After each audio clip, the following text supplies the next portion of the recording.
The only school that teaches you about money is the School of Hard Knocks. Until now. You need to learn this business, and this is the time to do it. Become an insider, so you have to know the rules before you get in the game. Welcome to the Money MBA podcast.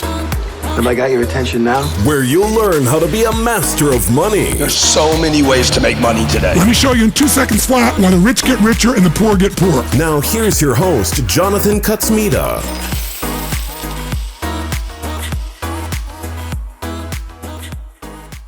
Welcome to another episode of the Money MBA podcast, the quarantine sessions. So I am currently in a 14-day mandatory hotel quarantine in Sydney, Australia. This is a requirement of anybody entering the country. And I figured while I'm going through this, what better time than to reach out to some of my friends in the finance world, reconnect, get their thoughts on the world and the year 2020. And no better person to speak to than the next guest, who really needs absolutely no introduction. And it's Mr. Grant Williams of the infamous newsletter, The Things That Make You Go, among many, many other contributions to the finance world, including Real Vision. So currently, you can find Grant Williams producing various episodes of the Grant Williams podcast.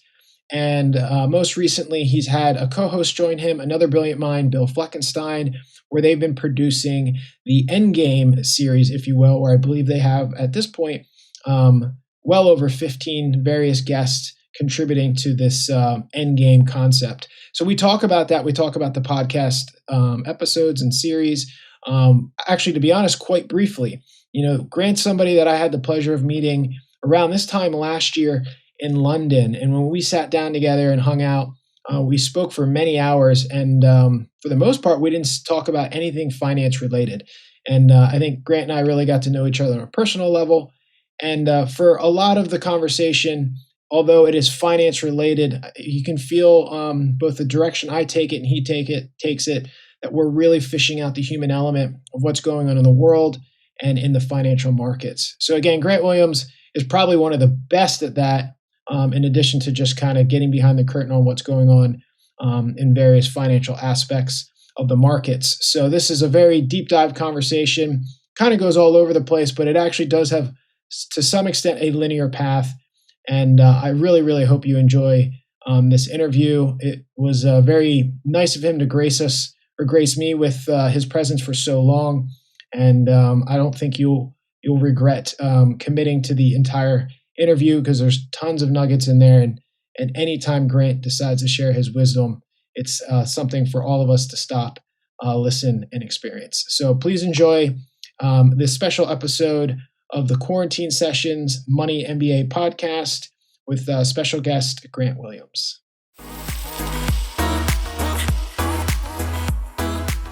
Grant Williams, thank you so much for coming on the podcast and bringing me some little bits of sanity where I can get them while I'm over here. Well, we'll see. That's probably a call to make at the end of it, mate. It's good to see you. How are you? Good, man. Thank you. It's great to see you. So looks like you're in your own little state of quarantine yourself over there in Cayman Islands.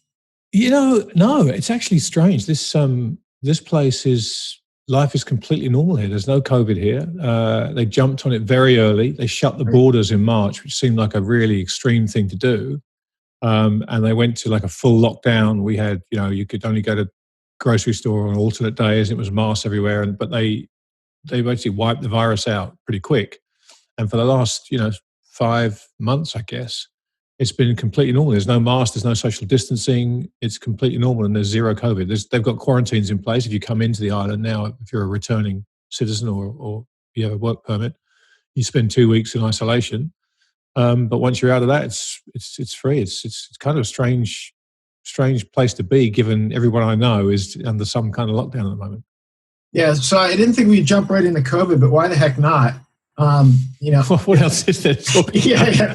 If people can't figure it out yet, I'm in my own state of 14-day quarantine as I'm attempting to enter Australia. And, it's similar mindset for me coming back here. There's other things I'm looking to accomplish, but, one of the reasons where you're like, okay, I'll go through the quarantine is you feel like you're going in an environment that's irrespective of the health factor, at least socially, you can have that connection again and it feel normal. Ironically, within days of being here, they had a small cluster in the northern beaches of Sydney, and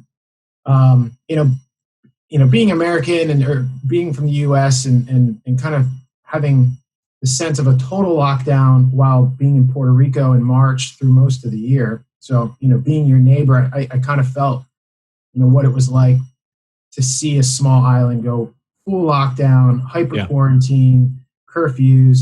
But then, that got old really fast. Flew over to the U.S. to be with my family in Florida. And it was just such a, it was wide open. Of course, the media will tell you that the cases and everything's going crazy. But it's a weird world, obviously, that we're in, and now that you're kind of hanging out in Cayman Islands and it feels normal, and being the, the economic thinker that you are, doesn't it kind of feel, it just feels phony, right? Like at a certain point, you can't, Cayman Islands is not going to be immune to this, right? It's a mutating virus, and the economic damage that this is causing for this temporary sense of call it health or peace of mind. Where do you really see this? How long do you see this thing going? Well, I mean, unfortunately, as you and I will know, right, the time part of this is the X variable that we just cannot plot for, unfortunately. But it's interesting, here in Cayman, we've seen some restaurants close now, and obviously without the tourist industry here, there's a lot of businesses that are really struggling. But life doesn't feel like it's a struggle out on the streets. It's not noticeable. I mean, I don't really go that many places here. I've noticed that the bars near where I live, when I walk the dog and stuff, are probably 25% of the capacity they used to be at. But I presume most of that is because the tourists are missing. But what really brought it home to me in, I guess, August or September, I was in the UK. And I spent some time in London, and there it really hit me because I was staying in the centre of London, Piccadilly Circus, and this is where I grew up, so I know that area very well. And to look out of the window of my Airbnb apartment at Piccadilly Circus, deserted at 8 o'clock in the morning, 10 o'clock, midday, 2 p.m., 5 p.m., 8 p.m., it didn't matter. It was deserted, and when you see that. You realize that whilst that's not necessarily a big place where people work, it's a real tourist spot. There wasn't a single business within a 3-mile radius that wasn't struggling materially around there. I mean, it was, whether it's souvenir shops, whether it's, the M&M shop, whether it's restaurants, cafes, whatever it may be, every business for miles around was struggling. And when you see that, you realize the real world implications of what's actually happened this year. And I think I've spoken about this before, but you and I spend our time, and a lot of the people we talk to, immersed in financial markets. Yeah. And it gives you such a different read on this. When we look at 2020, a lot of people are going to be talking about their returns for the year, which if they did nothing, are going to be pretty good. This is going to be a pretty good year. And even if you panicked in March and sold a load of stuff, if you recovered your kind of intestinal fortitude quickly enough, you would have made it all back and more. So I think anyone that inhabits the financial world has a completely different read on what 2020 is all about. And that just, I think, feeds this inequality situation that really is becoming more and more pronounced as the days go by. And I think that's the thing going into 2021 that worries me. And as we came into 2020, I wrote a piece at the beginning of the year talking about the things that worry me the most, and the inequality and the rise of kind of anger on both sides was something that I was worrying about for 2020. Obviously, I didn't see COVID coming, but that concern I have is only amplified now because the haves have done incredibly well this year, and the have-nots are really, really struggling. So I think the real damage done by this pandemic is probably going to start to reveal itself from an economic sense in 2021. And they're going to throw more money at it. They're going to print more, and they're going to apply more stimulus, do all these things. And as long as it works, that's great. But until the efficacy of that stimulus and that printed money and all the stuff they're doing goes directly into the arteries of Main Street America, Main Street UK, Main Street Australia, I think you are storing up some real trouble for some point in time down the road. Yeah, once you try to step away from the financialization of everything, and I don't know, how many people in our various financial circles spend a lot of time outside of just looking at their window, looking at Piccadilly Circus and seeing it so pronounced, but really getting to the root of it, going to, let's say, the United States, small town America. It makes your head spin because there is no relief. And like you're saying, I mean, looking at 2020, as crazy as it was, and looking at, most people's balance sheets, and it's one of the best years they've ever had. Whereas how many people, are in line at food banks? I can't even imagine. I literally can't. I can't get my head around what the last, let's say, 9 months have been. And then in terms of government in the U.S., they celebrate passing a bill that's going to send them a bloody $600 check. It's amazing, right? And you just if you look at the figures about the increase in wealth of the Bezoses and the Musks and the Gates of the world this year, I mean, it's obscene. Frankly, it's utterly obscene that they are doing this and writing these checks for $600. And what's even more obscene, frankly, is all the pork that's been put into that bill. Now, obviously, there's been an awful lot of fuss made about it. And Trump has used it very well for political ends. Yeah. But let's face it, this is not a one-off, right? All these bills have this stuff shoved into them. It just happens this one's come along at a very politically polarized moment. I mean, really not even a time, it's a moment. And it's been used for those reasons. I mean, every single one of these bills has this kind of stuff shoved in it. And one can only hope that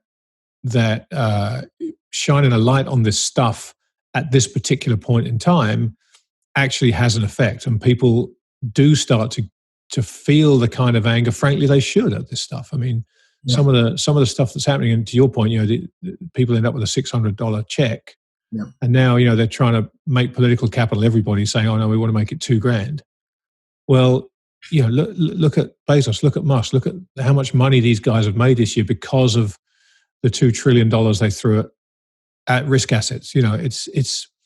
It's frustrating because it's just complicated enough for people to not be able to join the dots. And there's really a very short series of dots to be able to join to understand what's really going on here. But it's just complicated enough that if you aren't au fait with finance, you don't understand the transmission mechanism, you can be bamboozled by people saying, we are here to support and stimulate and help you. Yeah, and it's like you said, a lot of these bills have a lot of pork shoved in them.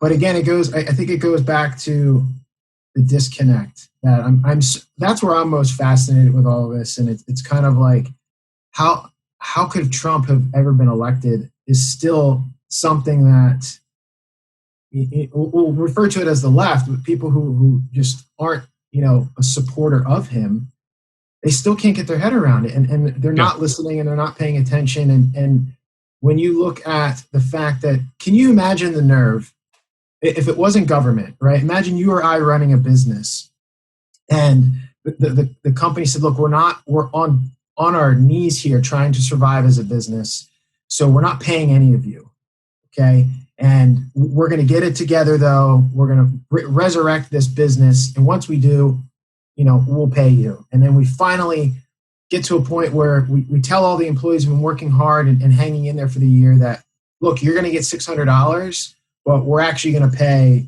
Sedan $1 billion just because this is, what we normally do is stuff these bills with garbage. Yeah. So the nerve that in light of the situation, that would even be something that they would even consider doing. And the stupidity of it, knowing that they have Trump on the other end who's just waiting to pour gasoline on that and politicize it.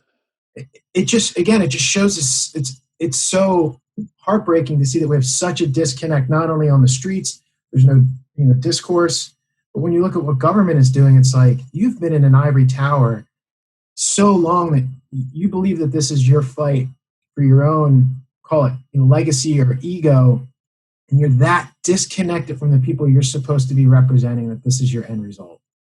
Well, I don't think they do think about it. I don't think it's a conscious decision. I think when a bill comes up, they're just so used to trying to shove all this stuff in for vested interests and the lobbyists that support them.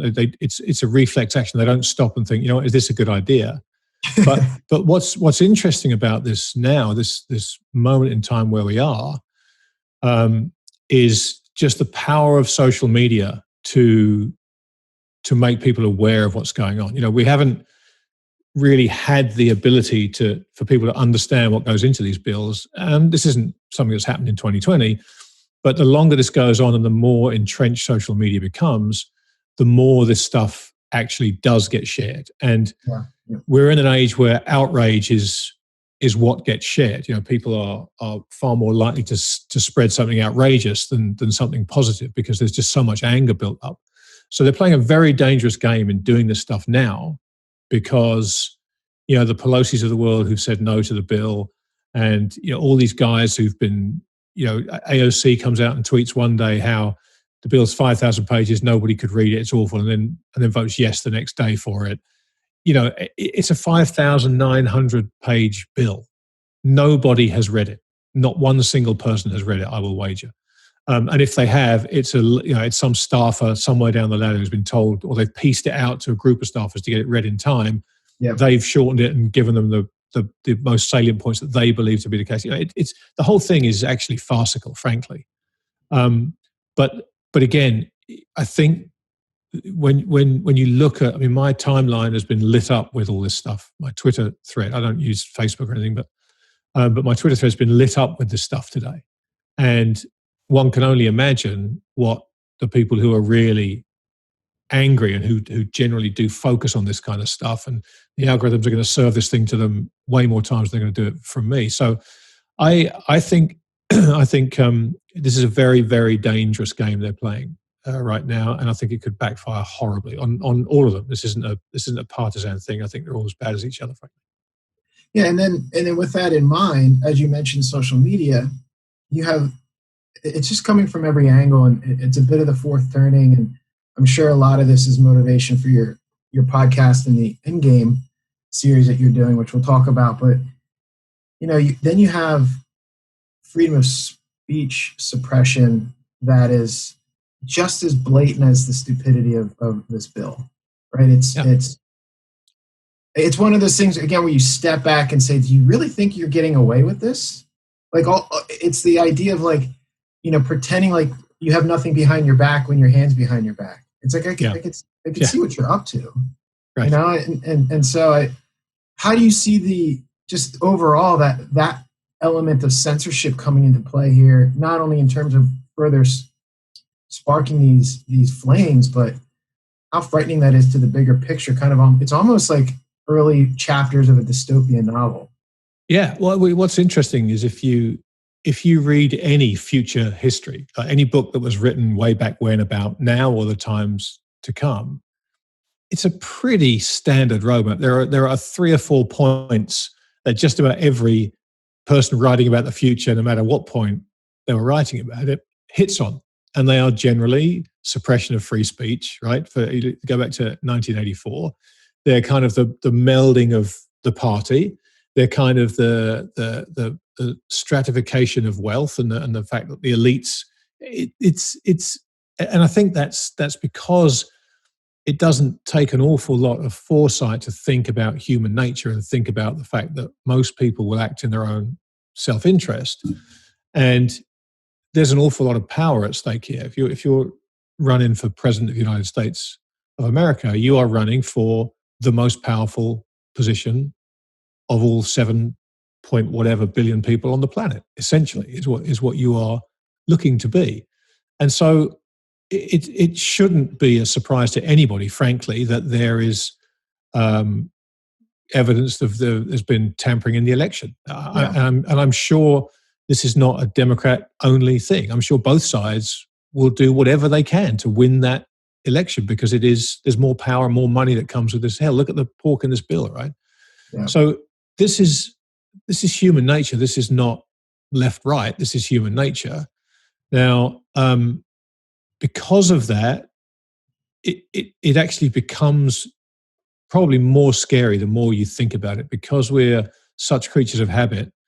When you think about information, and if you put yourself in the position of the people in power and the pressure they're under, just go back to the French Revolution. Go back to any point in time where you see this kind of anger boil up, and think to yourself, okay, if I was back in 17th century France, for example, what would I have done differently? Well, you'd find a way to stop the information spreading, right? If people don't know about it, and it was much easier back then to stop that information, and it still got out. It took a little longer, but it got out. So it's perfectly natural, and I think we're going to see a lot more of this. I think the moves that Twitter and the like are making to kind of flag content for whatever reason they believe it to be, unverified, is only going to get worse, because they are going to come under a lot more pressure from the government, the antitrust, the monopolies, whatever it may be. Those giants are going to come under a lot more pressure, and they're obviously going to want to maintain their business. They're going to want to maintain their market. They're going to play ball. It's as simple as that, really.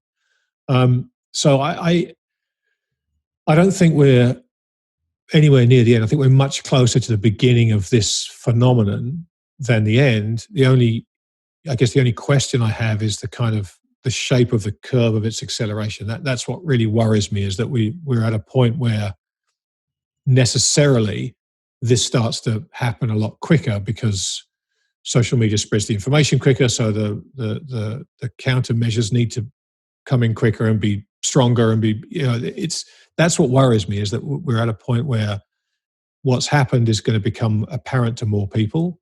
And so the desire to get that information out and the desire to stop it are going to have to ratchet up very, very fast. And that worries me. And so all this obviously impacts markets, but before going there, I mean, I think one of the things that, I consider you best at is telling stories, but also telling the human side of the story. And when you think about a lot of the things that are going on, and even just the first, part of this conversation we're having, where does your mind go in terms of the social ramifications? Call it civil unrest, civil war. Like, do you play that out in your head in terms of being the first part of what would then lead to knock-on effects in the market? Or have things become so bifurcated that we're almost, it's like medieval times? You're either living in a castle or you're digging in the muck. Look, I think anyone that doesn't think these things through is making a mistake. Now, there's no right conclusion to come to. But I gave a presentation in January of 2015 in Scandinavia called "The Consequences of the Economic Peace," and it was like a play on words on the Keynes book, "The Economic Consequences of the Peace," and he wrote that talking about what had happened to the world in the wake of the Versailles Treaty, and how that had basically affected the global order, and it led to World War II. And my point was, we've kept the economic peace for so long now, with QE and whatever it may be, this effort to stop risk assets falling, that there will be consequences of that period of economic peace. And as I went through it all, the presentation, I was walking people through the history of the sort of 19th century and the 20th century and conflict within the context of the finances of Europe and other such places. And you can see very clear links throughout history to times like this and conflict. And generally speaking, when you get times of economic turmoil, a war seems to be, some people would call it a solution to those problems. Some would call it a false flag exercise, whatever it may be. But the outcome tends more often than not, let's say, to ending conflict of some sort. Now, whether it's against a foreign enemy to try and take people's minds off the internal strife that they're feeling economically or not, or whether it's an internal enemy, whatever it may be, people react to conflict and they pick a side. And if you can make it in people's best interest to pick your side, it's actually a useful thing to do. And so I went through this whole thing, and I really just showing examples from the past and what it had meant previously. And the first question I had in the Q&A session after, so a gentleman in the front row put his hand up, and I kind of said, yeah. And he said, are you saying there's going to be a war? And I said, no, I'm not saying that at all. But what I'm very definitely trying to say is there's not going to be a war. And I think until the last 15 years, you were pretty safe to say we're not going to have a war. There was no real tension anywhere in the world, that, apart from the Middle East, and that's been going on for so long now that you don't think of that as drawing other actors in apart from on various incidents. But it's an ongoing conflict. But we're not talking internal in Europe. We're not talking conflict between the US and China. And I think if you sat anybody down today and said, how confident are you that there's no chance of there being some kind of war in the world, absent the Middle East? I think you'd be very hard pushed to find more than a handful of people who say, "No, I'm very confident in that." And that shift is I think, a very important one for people to understand. Particularly, you mentioned the fourth turning there when you're asking the question.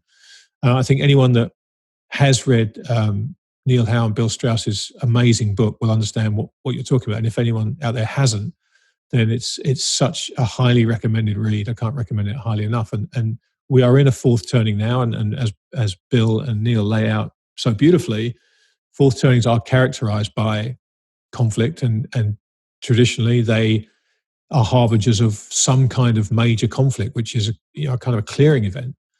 And I think the longer we stop clearing events in markets, the troubling thing is the more pressure we build up of a clearing event somewhere else, because you can feel that tension in the air, whether it's around your own family dinner table at Thanksgiving when politics comes up, or in the street, or wherever it may be. And so it's time, I think, for people to contemplate real tail outcomes, particularly on the left tail. And as I often say, just think these things through for yourself and think about what likelihood you put on them happening. And if they do happen, what does that mean for you? What does that mean for your physical well-being, first of all? And secondly, your financial well-being. And do you need to do anything differently to get yourself better prepared, depending on the sort of handicapped outcome you give on these things happening? And I think everyone needs to go through that. And if you decide, I'm fine, and I don't think this is a major problem, that's absolutely okay. But if you think, you know what, there is a much greater risk to me right now, look at my portfolio, I'm not prepared for that to happen, then it's time to start preparing for that and trying to make sure that you have a contingency plan.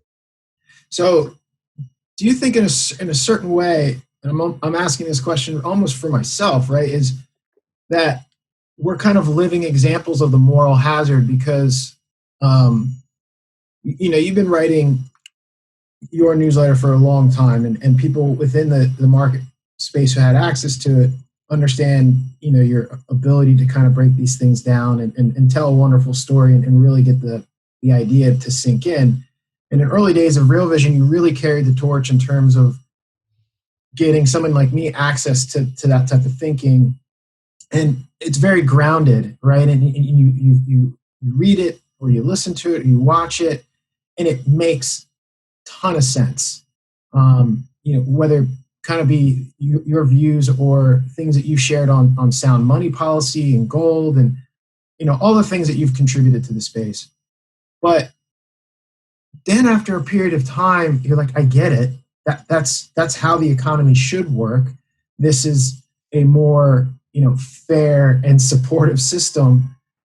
And now we'll just use 2007 as kind of as a marking point, but there's plenty of other. Greenspan going back to the .com bubble, but so let's just say we're well over a decade past that, and we've seen multiple QEs, and we've kind of learned that QE isn't really inflationary because it's just creating more or less credit on a balance sheet. But we also see the end result of it in other types of ways. But I guess the point of my question is you kind of get to the point, talking about war and talking about these potential outcomes and these knock-on effects, and if you aren't thinking about this, you're really missing the bigger picture and the potential narrative that plays out here.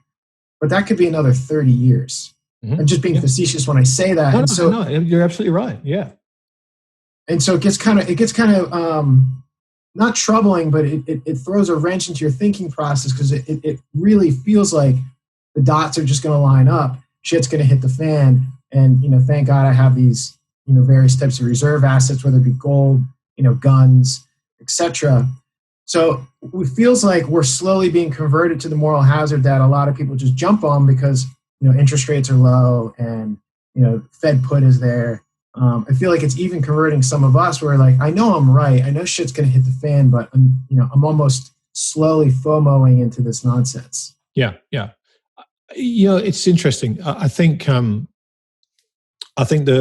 problem people have is separating out this idea of what could possibly happen with how they position their portfolio. For example, let's say over time, risk asset prices go up. That's just what they do, right? So even if you just boil it down to pure inflation, they just go up. Mm-hmm. So you always have that in the back of your head that risk assets are going to go up over time. Now, there will be periods where you can buy them thinking, they always go up. If you bought them in 1956, for example, you had 30 odd years of going nowhere until they got back to where they were. So, but ultimately, if you have a long enough time frame, they go up. So the bias is to be long over time. When you think about these extreme outcomes, and you sit and you ponder through the risks to that base case scenario that equities go up, risk assets go up over time, there's no necessity on your part to go short the market, right? I mean, and I think a lot of people will listen to short sellers, for example, and assume that they're always short. Every stock they talk about, they constantly run a short position, and every day the stock goes up, they lose money. And that's just not the case. But the danger is in assuming risk asset prices go up all the time and ignoring the potential at any point in that upward journey where you could have a major correction. And so that's what I think is so missing. And that was one of the reasons why I started to write Things That Make It Home, was not to be pessimistic and not to just moan about the world, but to point out the things that, hey, look, we know they're going up over time. And I know you can tune into 1,000 websites and they'll give you all this positive news because everyone wants you to buy stocks, and the news flow is going to be generally positive. That's going to be the tailwind, and that's great. But you do need to think about what can go wrong. You need to think about what would a recession in Australia, where you are now, what would that mean? We haven't had one in 30 odd years. No. So because we haven't had one in 30 years, no one's thinking about it. But if it happens, it could be a major, major problem for Australia. In the housing market, housing prices never go down nationwide in the US. Well, you'd have been absolutely safe thinking that for 50 years, and then been carried out on a stretcher in the space of less than 12 months. So it really is a matter of thinking about what could go wrong. And that's just basic risk management. Once you've decided what can go wrong, you then have to think, okay, how likely is it to go wrong? And if you put that likelihood at 1%, you probably don't need to do anything about it, but be aware of it and then monitor it as the world carries on and life passes you by. Monitor that potential risk. And if you see it escalating, there will come a point in time where you probably need to do something about it and make changes to your portfolio. But if you're not aware of the potential pitfalls and you just assume things happen and they go up, then the 99s of the world and the 98s of the world in Asia and the 2007 8s of the world and the 2011s of the world and the 2012s of the world and the March of this year of the world, they're all going to catch you by surprise. And the one thing you really want to avoid if you're investing over a lifetime is the big drawdown. It's the big drawdowns that kill you. So it pays everybody to think about what can go wrong, think about it objectively, handicap it appropriately, and then take whatever action they feel is in their own best interest. That's really it. It's no more than that. And people who tell you with absolute certainty what's going to happen, right, you shouldn't really listen to, because none of us know. People who tell you when something's going to happen, you definitely shouldn't listen to, because that's the one thing we're all searching for. But people that tell you what could happen and explain how it might happen and why it might happen, I think are really worth listening to, because that's information that you can then take yourself, process through your own lens and your own situation, and decide how meaningful that is to you. And I think everybody should be thinking about that the entire way. And by all means, discount things as often as you want, but be aware of them. And that recession risk in Australia is something I've been talking about for quite some time, and it's the chances of it are creeping up. And anyone that's been reading my work knows exactly what it will do to the Australian housing market, the Australian stock market, what the Aussies will do with their bond, QE, interest rates, all that stuff. They know exactly. And so hopefully when March came around and the recession risk rose to near certainty, the Australian government did all the things that I've been talking about for quite some time in terms of taking rates down, starting QE, and the bond yields went where they were obviously going to go. But it didn't happen overnight, and you wouldn't have had to do something about it when I first started talking about it, except make a note that, oh, this is interesting. There's something that could happen here, and if it does happen, there are some really good ways to capitalize on it, or there's some things I need to get out of the way of. That's what it's all about. People get fixated upon the trade, and people get fixated upon the actionable idea, when to get an actionable idea or a trade at precisely the right time, when you can put it on and be right straight away and make money and then take it just doesn't happen that way. As you well know. On TikTok, right? It does on TikTok. Of course, yeah. Yeah. You're just not up with the times, man. Listen, I know. I'm a grandfather now, so. Yeah. So, kind of using that joke as an interlude. I mean, for me, this is having conversations with super intellects like Mike Green and other guys that work with him, like Jason Buck. And if you haven't had time to chat with him, I recommend it. And super smart guy, really down for a chat. And I mean, these are long volatility guys. And this has been, for me, even to be at a point where I'm sitting in a chair talking with you. Yeah, you and I have built rapport over some time and got to chat in other places, but just being in a place where I can even keep up with the conversation has been a decade, right? It's been a long journey, and it's having the interest and motivation to dive into it. And for me, the thing that it's frustrating is because the average person can't, number one, they're playing with a set of rules that they don't realize are antiquated, right? But they're playing in a game that they're just so disadvantaged, right? They're going up against the chess masters who actually changed the rule of chess without letting them know. Right. And it's interesting when you talk about short selling and all that type of stuff, and having these conversations with these super intelligent guys, super brilliant when it comes to understanding markets and how to play markets. And they're in this volatility space. So they take the themes and narratives that you and I can talk about over a pint, and they structure these incredibly, fascinating trades and positions around it that seek to capture the good times, right? And so you're not just bleeding out, waiting for the end of the world, but they are so aware of those tail risks, and they're positioning the portfolio to capture the asymmetric, payoffs that hopefully come with them. And so it seems to me, even us having this conversation, it's how's the average person even capable of getting involved if they wanted to? And I feel like that's part of the reason why you see these bubbles form, right? You can call it FOMO, but I think people are realizing that zero interest savings rate isn't going to get them anywhere.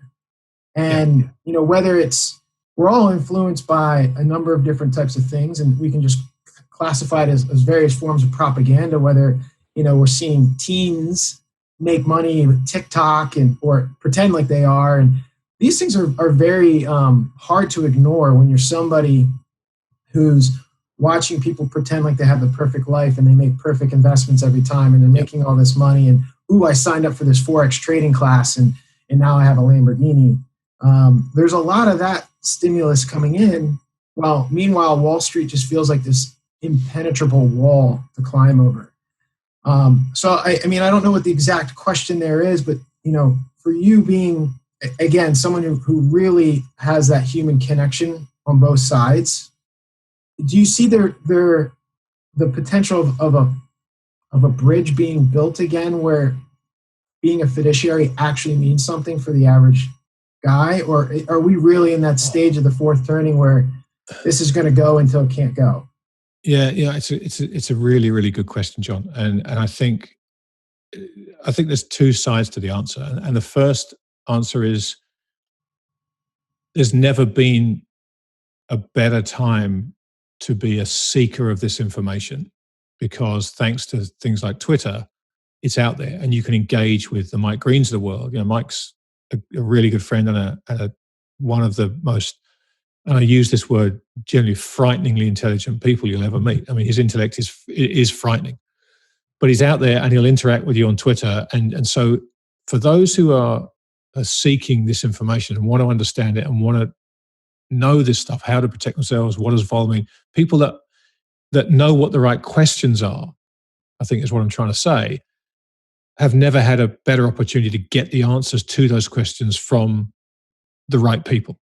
So that's a fantastic side of this, is that you can do that. And just to preface, not to interrupt you, these people like Mike Green, from the outside looking in, are extremely intimidating, but they don't bite. These are really it's a great point to make. It's a great point to make. I mean, people. I've talked about this before, but we as human beings are hardwired to help people. Like, it's in our nature. If someone asks you for help, unless you're a certain kind of person, you instantly want to help that person. And if you can't, then you can't. But your instinct is to, well, what can I do? And so, I think for the most part, everybody on Twitter is great in terms of offering an answer to a question. But I think the flip side of that is that I don't think it's ever been harder to know what the right questions are that you need answered. That's a great point. That is the trouble, I think, is that there's so much noise, and to your point about the rules being changed, there are so many moving parts to this that don't function either like they used to do or like you think they do. Yeah. And then throw into the mix the fact that you can't really rely on regulators to regulate anymore, because the problems that will arise should they do that, particularly in the kind of fraud space at the end of the cycle, if they start to actually take down some of these big companies. You look how hard it is for the Mark Cohodes of the world to take down frauds these days. So it's never been harder to know what questions to ask. And that's the kind of thing that I think everybody has to wrestle with, is how do I know what I want? I've got all these guys over here that can give me answers, but I don't know what to ask them.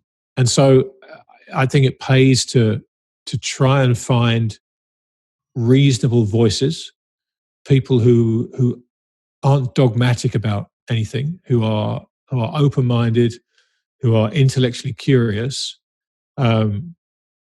Find those people, and they're out there, and just listen to them. And I think by listening to these people talk and getting an understanding of their point of view, I think if you're paying attention, the questions will present themselves to you. There will be parts you understand, and you'll be given new perspectives on things that will really make you think.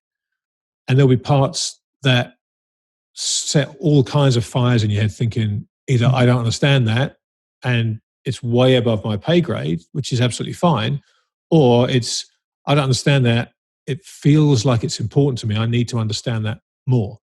And then you have a world out there where you can go out and say, look, hey guys, can anyone help me understand this? So I think they're the two situations that people are wrestling with right now. Is I don't know what the questions are.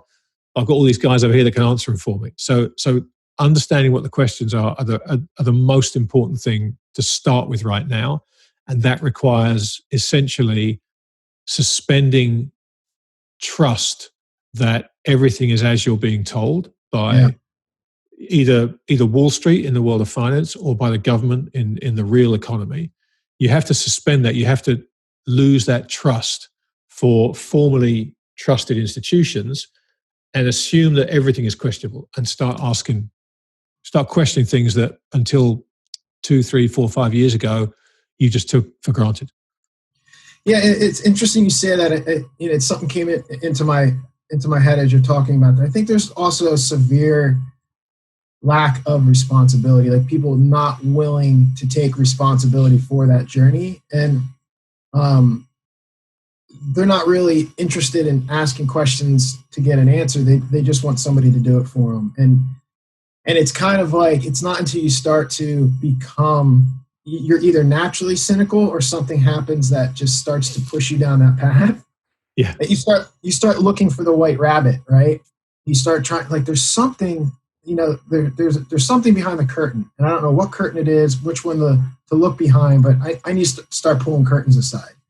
And most people just aren't there yet. And I think, speaking from my own journey, I'm not afraid to jump headfirst in, but it's still incredibly intimidating. And so for the average person, you talk about how we are as people, we are social creatures. And one of the innate fears that we have, you can call it, fear of rejection, imposter syndrome, is being, discarded from the group, because in our DNA, it means you don't survive. Yeah. And that's turned into this thing of like, I don't want to look stupid. And one of the things I've taken away from, having conversations with you and everybody who's in the space, and even guys like Mike Green, is you're going to look stupid. And absolutely. You're going to make mistakes. And it's the people who have the loudest voices and get the most attention that pretend like they have all the answers. So and true. Unfortunately, that resonates to way too many people. Yeah, it's really true. I think that point about, I think there's a very healthy level of cynicism that you need, because as Jerry Maguire said, we live in a cynical world, right? And so I think there's a healthy level of cynicism, and I think it's something that you tend to get as you grow older, because look, when you're young, you're not really engaged in the world, or you're engaged in your own little world with your buddies and your own little life, and then you move to your own family, and you're working on the side. And some people go on that path when they're working, but over time you start to kind of develop that cynicism. You slowly realize that everything isn't as you were taught, and it's not how it's supposed to be, and there are things that are wrong. And some people just refuse to entertain that and just close their eyes, and that's fine. And some people, they go down that rabbit hole. But what's interesting to me, as someone with a 29-year-old daughter who I'm proud to say has inherited her father's cynicism, but it's interesting that this generation seem to have got there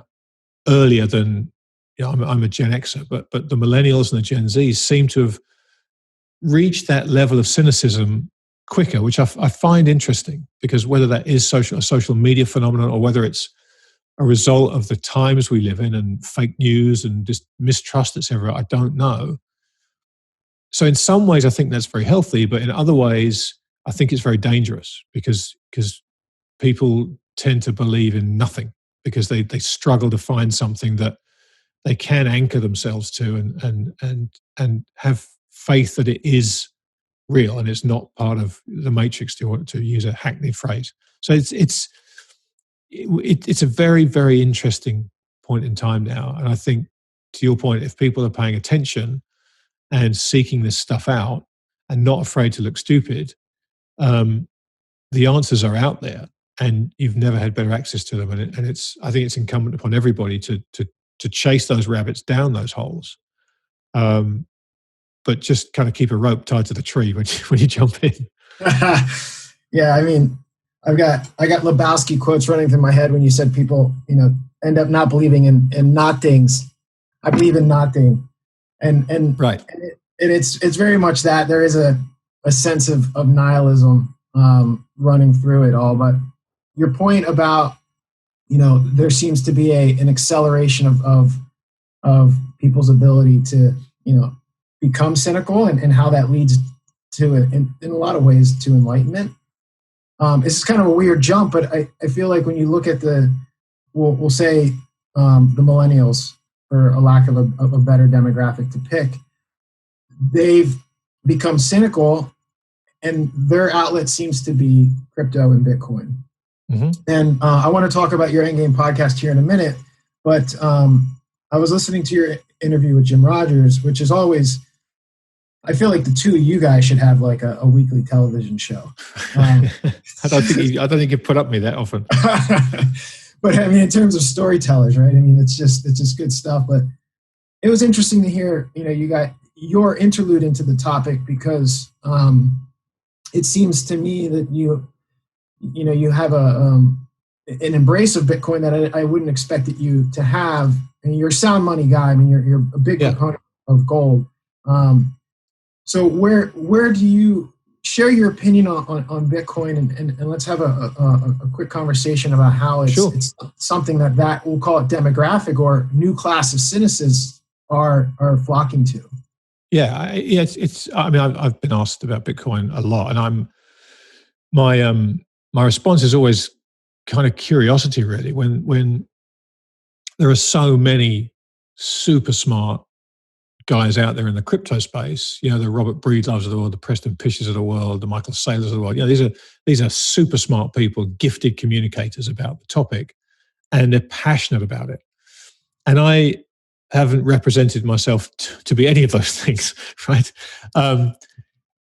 But what's interesting is as someone who has an understanding of monetary history, as someone who is very much a proponent of sound money, precious metals, whatever it may be, I understand Bitcoin. I totally get the case for Bitcoin, and I sympathize with it enormously. I'm absolutely not a Bitcoin hater and never have been. I don't think I've ever written anything negative about Bitcoin. I have questions that I want answered about it, which we'll come on to in a second. But what I found when I first kind of got interested in the precious metal space, 20 odd years ago now, I guess, I found two types of people in that space. I found the dogmatic people who, like the guy who stands out in the middle of the street, thumping his Bible, screaming at the end is nigh, and wants to shout at you about the Bible. Yeah. What does everybody do? They cross the road and they walk the other way, right? Because you just don't want to engage with that guy. It's a great example. And then there were the Rick Rules of the world, who are remarkably great thinkers and very gifted but quiet communicators. And it was apparent to me very, very quickly that if you want to have a conversation with someone about something that they either don't understand, or they're inclined to not want to understand, or frankly, they're frightened of, banging the drum, running towards them and screaming, "We've got to talk about gold," or "We've got to talk about Bitcoin, you've got to listen to me," is absolutely the wrong way to engage anybody. And so when I look at the cryptocurrency space, the Bitcoin space, which, however you want to split it up, and I know now that those two are kind of button heads, when I look at that and I look at the tub thumpers, I just think, guys, you're missing the trick here when you demonize the people that don't agree with your investment case. And we've kind of, Bill and I have brought up Bitcoin on with just about all our guests on the Endgame podcast, none of whom are crypto advocates, but they're all seasoned investors. And I'll bring the question up with all of them. And generally speaking, they've been dismissive of it. And I know, as someone who's done plenty of interviews, I know when there's nothing to engage in.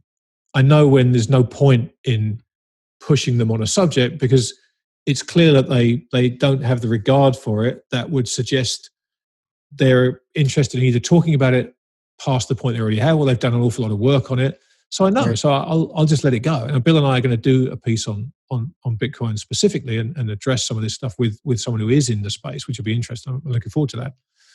But when I look at the tub thumpers and the evangelists, it turns me off. I don't need to be sold Bitcoin. I understand it. What I want are answers to my concerns about it. And this comes back to the conversation we've had already about understanding the risks and calculating the chance of them being wrong. Right now, to me, Bitcoin is all about the price.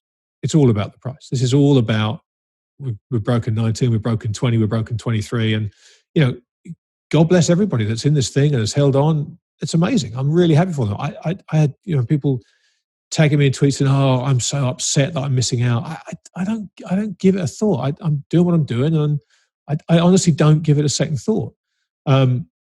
Because I don't have the comfort level of making a big allocation to Bitcoin because of these questions that I don't have answered. And unfortunately, the questions I have about its sustainability, its longevity in the face of pernicious governments, for example, which is one of my biggest fears, don't allow me, the price doesn't override those concerns. Just because it's 23,000 now, I can't get comfortable with questions I don't have the answers to just because it's 23,000.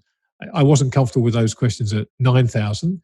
I wasn't comfortable with them at 17,000 the first time. I wasn't necessarily comfortable when they went down to 3,000. So for me, if I can get comfortable with the reservations I have, which I'm hoping to explore in a different set of podcasts, then at that point, I start thinking, okay, at this price, what am I comfortable allocating to Bitcoin? I don't think, I could have bought it $7,000 ago, or I'm going to wait until it's going to. If I'm comfortable with it as an investment, then I'm comfortable with it as an investment, and I can start allocating to it. So I get it. I think I'm in the middle of writing a piece about it called "Perfect Money in an Imperfect World," because I think that's what it is.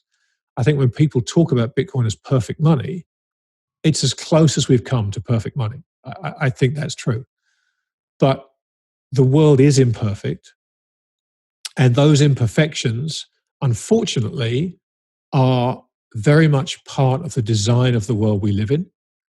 And the fact that Bitcoin challenges many of those imperfections, and the people who make the rules rely on those imperfections to keep them in a position to make the rules, causes me to be, if not fearful, then certainly doubtful about certain parts of this.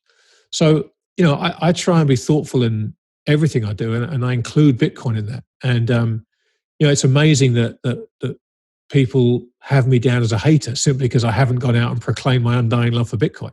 Which nothing could be further from the truth. I'm a pragmatist. I'm a realist, and I, as we've spoken about a lot in this last hour, is I have questions that I want answers to, and I'm going to continue to try and find the best people who can give me the answers that I'm looking for.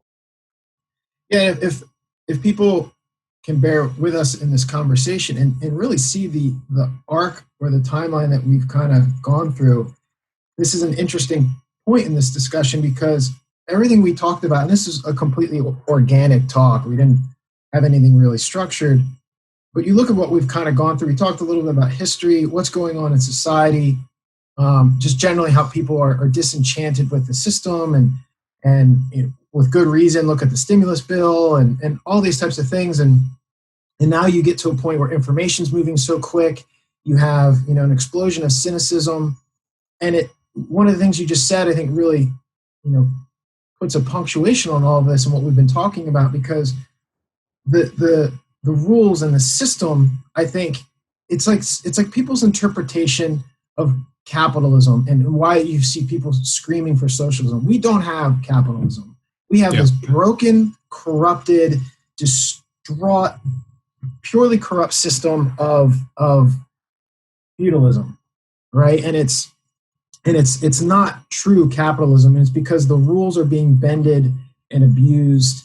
And even in to the point you make about the piece that you're writing, perfect money. I think the idea of having this finite supply, in theory, sounds really good.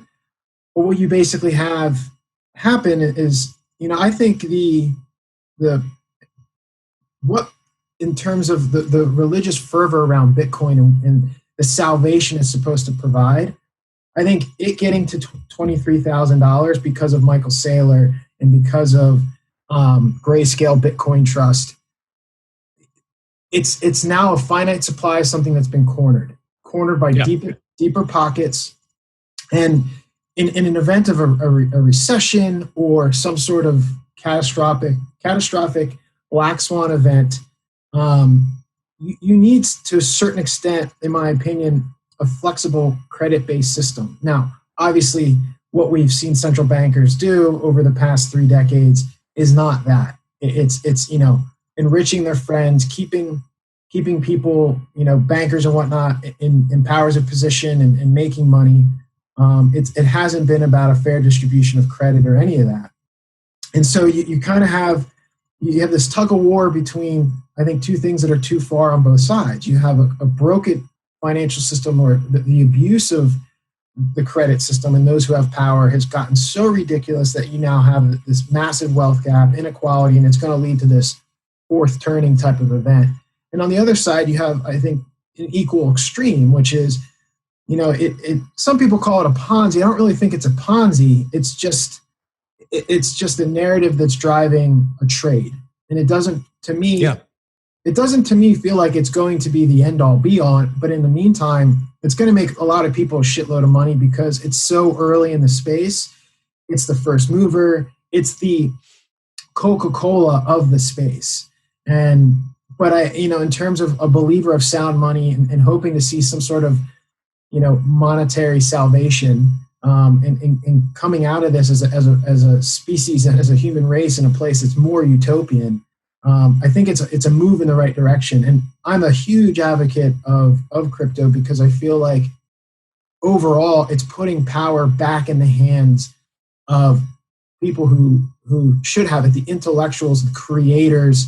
They're the artisans of the digital world, right? You go back way back, you had the blacksmith, you had all these other types of people who had specific skill sets. And I think you're seeing this new mercantile world be created in the digital sense, and it's out of the hands of the haves, and it's an open playing field for anybody to get involved.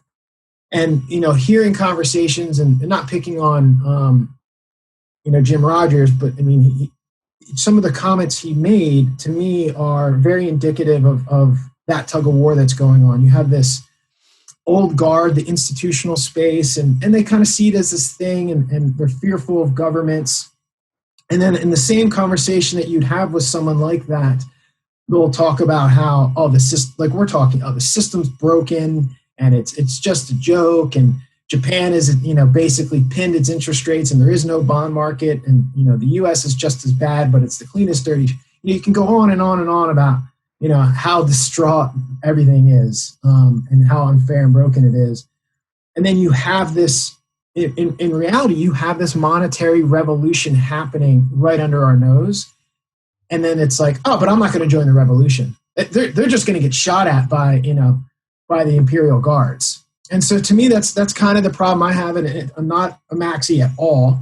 And I'm not going to sit here and talk about altcoins till I'm blue in the face because I'm trying to pump price.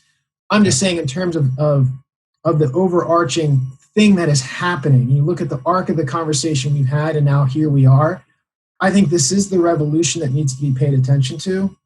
And at some point, there is going to be this, these various movements of central bank digital currencies, et cetera, but that's missing the point. It's still treating it like it's a trade. And I think you have this cynicism and this, wanting to opt out of the system that has been unfair and is centralized to a more decentralized game, or at least a game where the playing field is a bit more level, or, the barrier to entry is non-existent in a lot of ways. And so when I hear the kind of the debate that goes on, and anytime you have this much back and forth, there's this much fighting going on, you got to take a seat in the arena and watch, right? Yeah. But for me, the conversation sometimes feels like it's just missing it from both sides, because this is the revolution that everyone for the past how many decades who's been, anti-Fed, anti-QE and wanting a more, true capitalism, this is the beginning. Just like we were talking about, this is just the beginning of the dystopian. They're going to work hand in hand, right? It's going to get more and more tense, and the rope is going to be pulled more and more tight as those who have power try to hold on to it, and those who are kind of this new breed of revolution start to build their own monetary world. Yeah, there's so much interesting about what you said there, John. I think let's go back to Jim for a minute. Here's a guy who is one of the biggest legends in the finance industry of his era, right? I mean, he's an extraordinarily successful investor. He's an extraordinarily experienced investor. He's traveled the world. He's done things that people in finance could only ever dream about.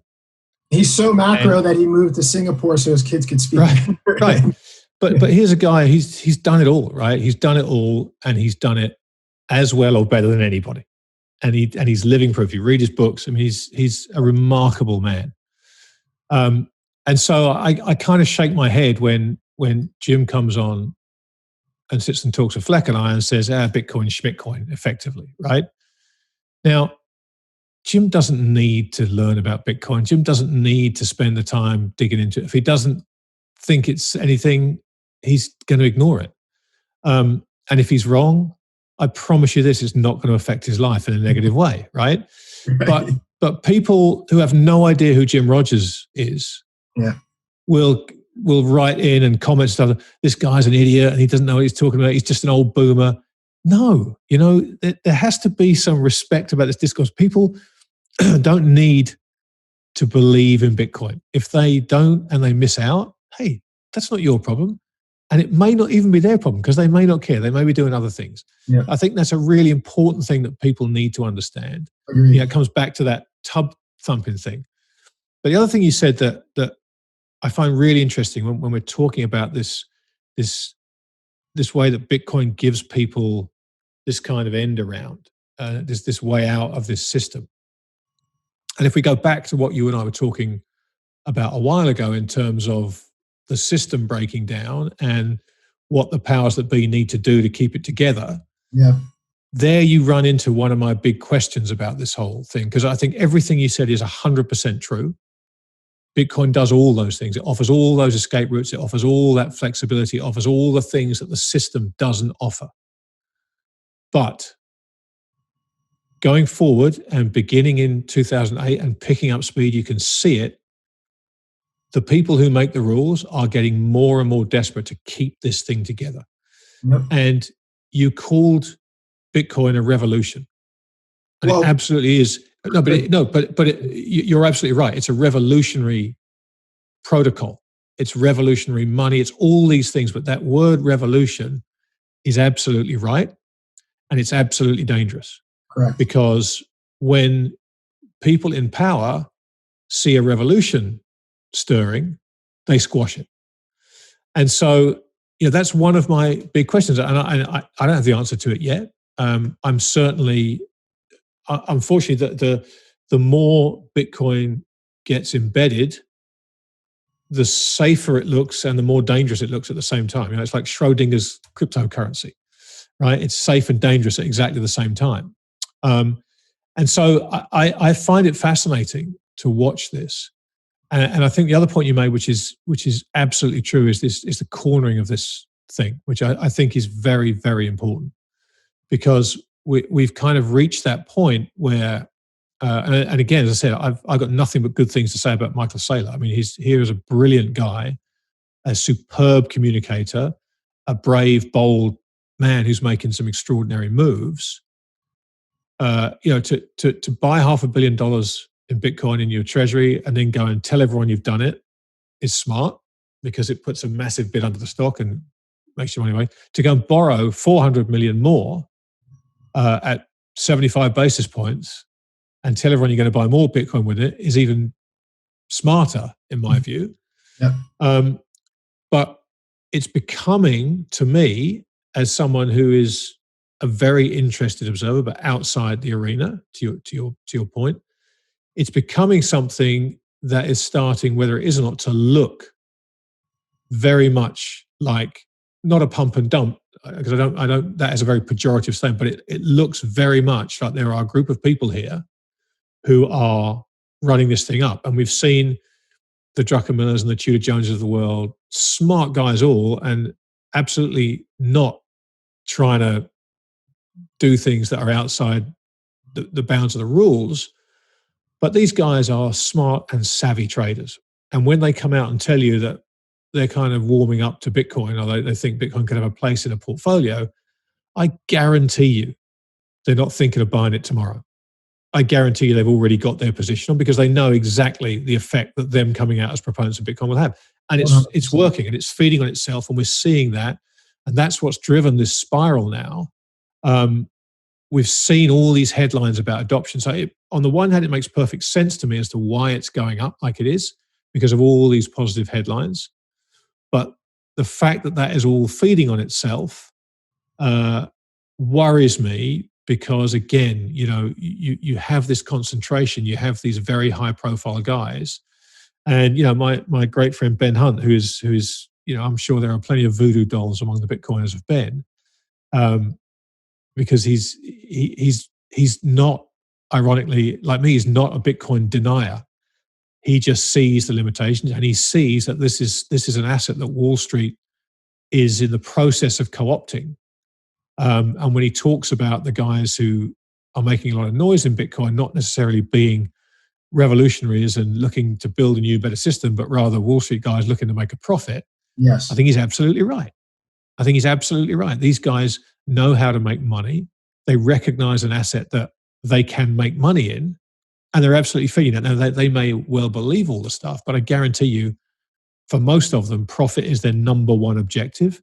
And this thing, the way it's structured, the way it trades, the way it's held, is, I would say, the single best opportunity they've had to make money from something in their careers. I haven't heard anyone come out and say that this is the single greatest money-making vehicle I've ever seen in my career, but I bet you a lot of them are thinking that. Yeah, and agreed. And that's kind of the point I was making. And the other point I'm making too is just the overall. So what you said about Jim, I think is spot on. There's a contingent of people who don't need to have an opinion on it, and therefore they don't. Right. I think the main point I'm making in terms of not Jim specifically, but just what he said that I think applies to a lot of people is that, when that revolution comes, like, it's one thing to be patriotic, and then, everyone knocks on your door and says, grab your gun, the British are coming. And you're like, I'm going to tap out of this one. Right. And that's kind of the thing is, well, I like the idea of Bitcoin, but, as Jim put it, which I think really emphasizes the point, they're going to label it as treason and then shoot you. And I'm paraphrasing his words. And again, Jim is not hating on Bitcoin. You got to understand how the guy, like I said, the two of you are great company because the way you illustrate a point. But to me, that's a bit of it is everybody wants the system to be fixed, but nobody wants to be in a position where they end up taking a bullet in order to change things. And so for a lot of times for me, when I hear people talk about it and it's, the pushback is, and again, let's not get into all of the channels and corners of crypto, but when people say, oh, you can't buy bread with it. And again, to me, it's like a lot of ways when people say that, it's like they've already made up their mind and they're creating a narrative to support it. And it's stuff like that. I think that's why you kind of have the tub thumpers, because they're just trying to. But you see, John, and that's what's interesting, right? Because when someone says that to you, mm-hmm. You're absolutely right. They've made up their mind. There really isn't any point in you then trying to push that dialogue further, right? They are either going to continually hear about Bitcoin and make the decision on their own, maybe I should look into this a bit more, or they're just going to push back at you. And the more you try and force this idea upon them that you're wrong about Bitcoin, you're wrong, the more they're going to go, just stop. You can't buy bread. So that's the bit that I don't understand, is that when you get people who are receptive to this, talk to them. When you have people who come to you and say, hey, you're a Bitcoin guy, can you help me understand this? Give them all your time. But to stand, and I get this with Fleck all the time, because Fleck is on the record as saying he's not a fan of it. And he makes the point repeatedly that it's a risk management thing for him. He can't manage the risk around it. And people just wail on him. And it's like, what are you doing? Yeah. It doesn't matter if he thinks it's not for him. It genuinely doesn't matter. So it's a real battleground right now, which I think is a shame, because as I said, there are some gifted communicators on the Bitcoin side, really gifted communicators. But I'm blown away by the quality of their thinking and the quality of how they lay this out. But it's wrapped in this kind of veneer of evangelism that I think if they could lose that and walk up to people slowly and say, hey, I want to talk to you about this, rather than thumping the Bible and saying the end is nigh unless you listen to me. I just think that message will resonate a lot better for them. Yeah, every time you make that reference, I get a visual. There's a place in the business, we'll call it the CBD, the Central Business District of Honolulu, called Fort Street. And this place could be so much more attractive than it is, and it's not attractive at all. It's kind of like this cobblestone area, and a lot of the businesses or a lot of the buildings where businesses operate, they all pour out, lunchtime into this like corridor of cafes and stuff. And, but there's, Hawaii's not short of having its problem. And there's all kinds of just like meth heads walking around, their pants hanging off. So the parts of Hawaii you don't see people when you go on Right, Hawaii. yeah, right. But there's always this guy at this one part of 4th Street. Just, you talk about thumping the tub, and you can't understand what the hell he's saying anyways. Right. I mean, But have you ever seen anybody cross the road and try and go and talk to him? No, it's like a river going around a rock. Of course it is. Of course it is. So it's interesting you make this point, and talking about just ramming it down people's throats. I'm going to tease you a little bit. Your end game, right? Yeah. Grant Williams is almost to a certain extent synonymous with the idea of something catastrophic coming because of this fiscal profligacy, right? And so you do this Endgame podcast series. Now, is it really, you're just picking some really smart people and trying to get a sense of their take on 2020 and the markets in general. So, without tub thumping too hard, it's really not about an end game, would you say? It's really...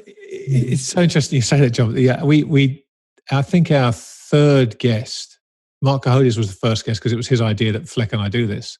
Okay. I think then we had, or maybe it's the second guest. I've forgotten the order now, but Mike Green was one of our very early guests.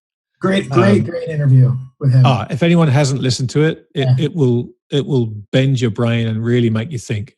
Definitely check it out. Mike's a smart guy, but this was as good as I've ever heard him. He was just he does a lot of screen time, but this was something special. Yeah. But anyway, but literally the first conversation we had, we said to Mike, "Welcome to the end game," and he said, "I've been thinking about this." He said, and of course there isn't an end game. Right, that was literally the first word he said was, "There isn't an end game." And I'm like, well, there goes the series. But of course, he's absolutely right. What we're talking about by the end game is really more of a transition. It's how do we get from here, this financial system that we're in right now, and how it's functioned since the end of World War II, effectively, and then with a shift since August 1971. How do we get from there to whatever comes next? If we assume that this financial system is close to the end of its shelf life, let's say, and there's all kinds of signs that is true, and not least of which is obviously the surge in chatter by people like the WEF about this great reset they're talking about. That is, for anyone who doesn't understand it, is a reset of the financial system, right? They're that blatant about it. It's mind-blowing. Yeah, exactly. So really what the end game is about is this transition. What are we going from, and what are we heading towards, and how does that kind of play out across various asset classes? So that's really kind of what we're trying to get to. And look, it would be a pretty tame podcast if that was the one question we ask. So what we try and do is just get a bunch of people who are going to have different and interesting perspectives based on their experiences or the kind of corners of the market that they've inhabited throughout their careers, and just get different perspectives on it. I think that's really all you can do, because there isn't an answer, right? There isn't a correct answer, and no one is going to give you that. But certainly my aim, and I don't want to put words in this, but I'm pretty sure those of Fleck are really to talk to thoughtful people, gather opinions, and then, as we said in this conversation, let people think about them for themselves. One of the big themes that's recurring throughout the series has been this change from a deflationary environment to an inflationary environment. That's something else. There's been plenty of false dawns over the last 40, 50 years since we saw, 40 years since we saw the end of the last inflationary cycle. And so to get Russell Napier and Lacey Hunt back-to-back episodes talking about where they see this, both of whom, Lacey's been a deflationist for 40 years. Yeah. Staunch, resolute, hasn't wavered once. Russell's been a deflationist for 20 years. Same, staunch, resolute, unwavering. And yet now Russell has said, I'm off that train. I think inflation's coming. I think it's going to come pretty quick. And he's calling for 4% inflation by the end of 2021. Now, whatever you think, if you've paid attention to Lacey and Russell over the last 20 years, here is a moment in time where something important's happened. Because one of these two guys, who is an absolute hardcore, no turning back deflationist, has changed. And when someone has been right about something so important on a macro level for 20 years and hasn't changed, when they change, you need to be saying, okay, why? Why has this guy who's been so right for so long changed? And the fact that you've got another guy who's also been right, who isn't changing, is incredibly fortunate, because you get to stress test both sides of the argument. Right. And then comes the most important part and the most difficult part. You've then got to decide for yourself who you think's right. And that's what this is all about. Let's present to you the smartest people you'll find talking about the things that matter. But ultimately, it is up to you to decide what to do from this point. No one can tell you. And if you leave those kinds of decisions to other people, I mean, I'm not talking that if you've got your 401k be managed by someone, but if you're investing your own money and you're listening to these conversations and you want someone to tell you what to do, you're missing the point. The whole point is to get the information and learn how to process it yourself and make decisions that reflect how that information affects you and your portfolio. So I think, that those two conversations, Lacey and Russell, were extraordinarily well timed and had a lot of people's heads spinning, just because they're both so credible and the rationale they both lay out is so compelling, and they both come to completely different conclusions. And that is so valuable if you sit and think about that. But to extract that value from it, you have to work out what it means for you. And no one else can do that for you. So, 2020 is 2020. We're all on these lockdowns. And you might have launched the Grant Williams podcast before that. So Endgame is kind of like this piece within the Grant Williams podcast. It's kind of like the Conan O'Brien show with Andy, right? So it's like Grant Williams with Fleck is really the Endgame. And so you've accumulated quite a catalog. And so you mentioned Mike Green, which is a must listen. This unique situation or dichotomy between Napier and Lacey Hunt. Are there any others within that catalog where you were left blown away, or it was just such I'm sure there's a ton. John, we've been so fortunate. I think we've done 13 of these now. The most recent one was episode 13 with James Aitken, and James is the only guest we've had on twice. But every single one of those guests was absolutely on fire when they came on. I mean, this is not me and Fleck, but we haven't had a weak show because every single guest has just been extraordinary. I mean, they really have been. And I think from Mike Green talking about passive investing and blowing people's minds when he did it, because he did it in a way that it didn't leave you sitting there scratching your head for about 3 days. You didn't listen to it properly. From him to Chris Cole doing the same with volatility. I mean, Chris was extraordinary. To Felix Zulauf talking about the macro world, and Felix is one of the most impressive thinkers I've ever come across in my entire career. To Jim Grant being Jim Grant, as only Jim Grant can, and being so eloquent about the situation. To Fred Hickey giving you an absolute masterclass in understanding how to think about gold and gold mining stocks. And then, James Aitken, who we were very fortunate to get to come on in the early days of the podcast. He just doesn't do many of these things. He's a brilliant, brilliant thinker. He's on Twitter at Aitken, Aitken Advisors. And I would encourage everybody to follow James. He really is an extraordinary thinker, as you'll hear if you listen to the podcast. And we had James come back on in the most recent one to just kind of look through 2020 and look ahead to 2021. And it's a mark, I think, of James that the first thing he wanted to do in that discussion was talk about what he got wrong this year. And little things like that don't necessarily resonate with everybody, but when you get someone like James come and say, well, you know what, the first thing I want to do is talk about what I got wrong this year. That's something that, frankly, should be the first thing everybody does. Yeah. And it's a lesson that I know plenty of people will have picked up and thought, well, that's a smart thing to do. And other people would have gone, this guy's an idiot. He obviously got a load of stuff wrong this year. And each to their own. But from all those guys, the thinking has just been next level. And I think the beauty of the podcasting world, as you and I are demonstrating here, is the ability to just sit and talk and not try and cram stuff in and not try and say, look, we've got 20 minutes to do this. And to have these conversations evolve and give people the room and the latitude to just think out loud. Jim Rogers. I mean, Jim came on, and it was the most relaxed I've ever heard Jim in an interview. Some of the stuff he was talking about was just fantastic. Talking about these Chinese wine stocks he was investing in. That's got nothing to do with the end game.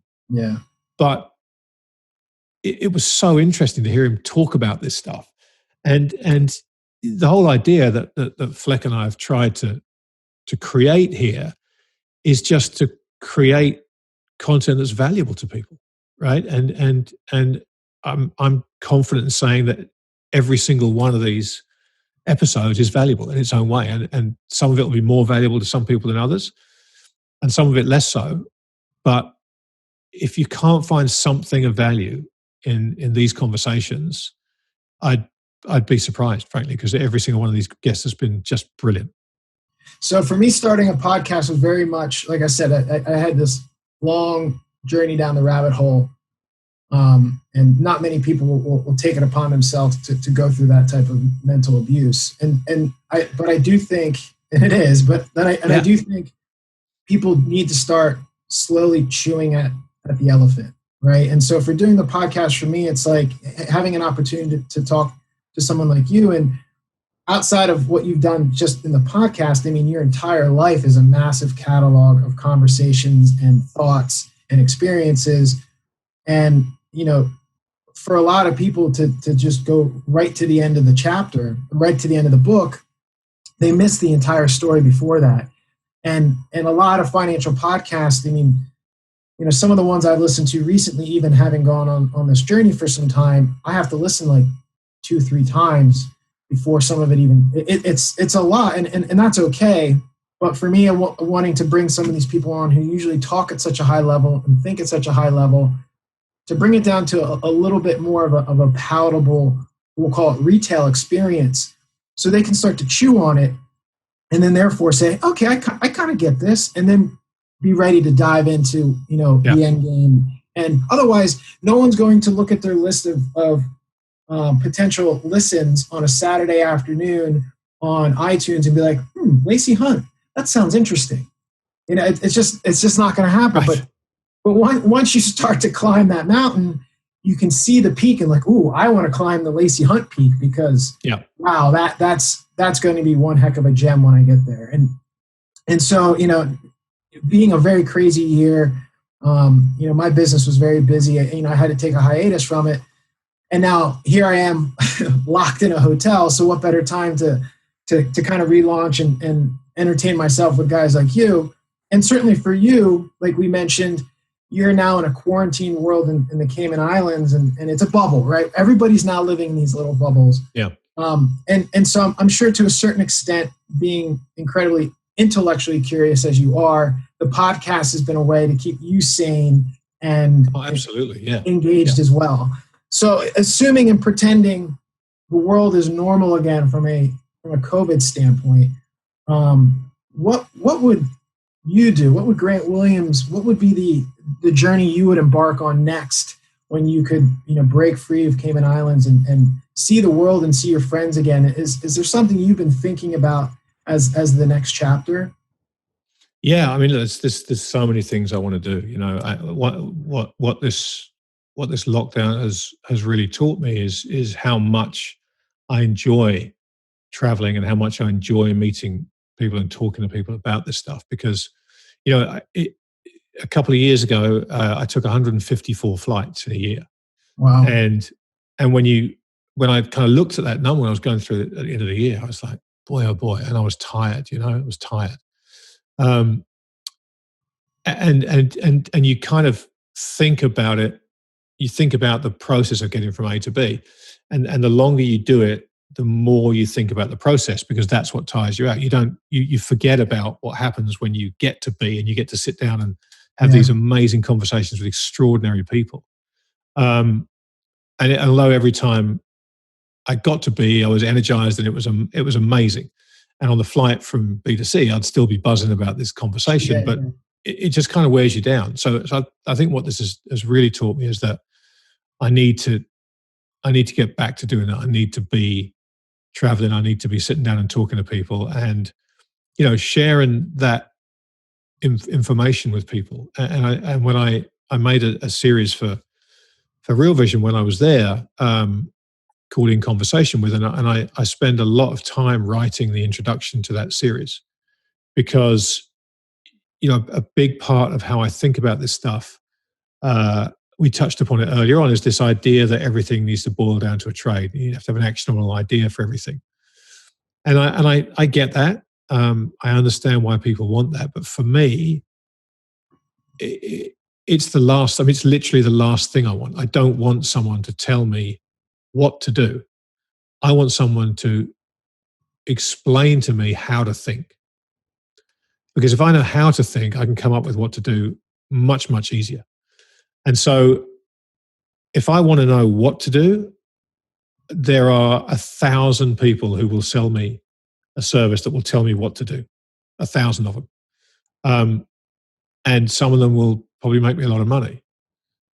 But it won't teach me how to think about this stuff. And so, I'm very keen to get back to doing that. I'm very keen to share that thinking and share that kind of approach to this with people. And there's a lot of people with whom that doesn't resonate. They're not looking at how to think. They do want to know what to think, and that's absolutely fine.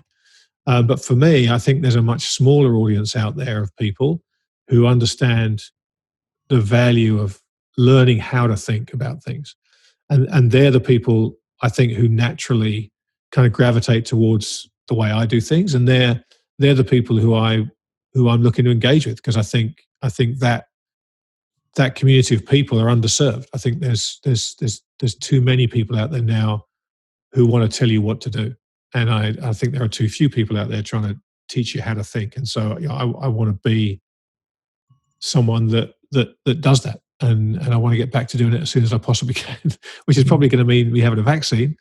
But if that's what it takes for me to be able to get on a plane and travel and go and sit and talk to people again, then I'll do it.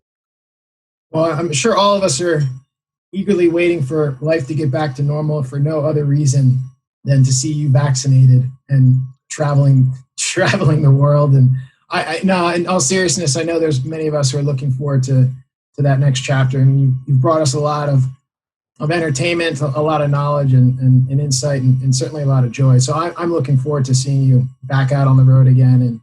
And again, for today, I can't thank you enough for taking so much time and catching up and sharing your thoughts on things.